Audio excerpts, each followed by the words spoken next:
एक भाई मुझे कह रहे थे कि मुझे 5 इंच का आप लोडर दे दें और साथ में ऑटो पंच दे दें, जो ख़ुद ब खुद टिक्की को काटता है और शेप देता है, उसमें डाई लगती है। मैंने उनसे सवाल किया, मैंने कहा हुज़ूर क्या आप का काम बहुत ज़्यादा है? कहने लगे नहीं। तो मैंने कहा फिर आपको ऑटो पंच की क्या ज़रूरत है? तो उनको किसी ने ज़ेन दिया होगा, यूट्यूब पे देखा होगा।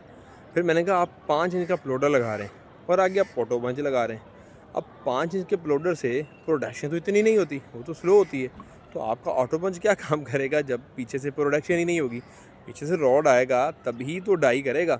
उसकी बात समझ में आई। तीसरा मैंने उनको कहा, मैंने कहा सर आप मुझे बताइए कि अगर आपने कोई मज़दूर रखा हुआ है, तो फिर आप उससे काम लें ना।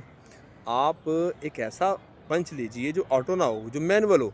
एक तो जब बिजली चली जाएगी तब भी वो काम करेगा। दूसरा, आपने जो मज़दूर रखा है उस पे आप वो काम का लोड डालें।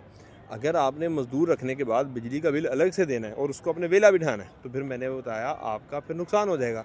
तो ये 2-3 चीज़ें थी जो उसको समझ में आई। तो ये वीडियो मैं इसलिए रिकॉर्ड कर रहा हूँ क्योंकि मुझे उम्मीद है कि आप में से भी कुछ ऐसे लोग होंगे जो ऑटो पंच की तरफ जाना चाहते हैं। मैं ये नहीं कहता कि आपको नहीं जाना चाहिए, मैं ये कहता हूँ कि जब उसकी तरफ जाने का वक़्त हो तब जाना चाहिए। मैंने यही बात उनको गुज़ारिश की, मैंने कहा आपके पास वक़्त मौजूद है, आप ऑटो पंच कल भी ले सकते हैं, उसके बाद भी ले सकते हैं, मगर आज लेने का फ़ायदा तब हो जब आपको उसको एक्चुअल में ज़रूरत हो आपको। आप उसके जो पैसे हैं वो आप अपने मटेरियल में लगा लीजिए ताकि आपको आने में परेशानी ना हो। तो ये मशवरा आपके लिए भी था, अगर आपको समझ आए तो ज़रूर कबूल कीजिएगा और इसके लिए आप देखिएगा कि आपको फ़ायदा इंशाल्लाह ज़रूर होगा। अपना बहुत सारा ख़्याल रखिएगा। अल्लाह हाफ़िज़।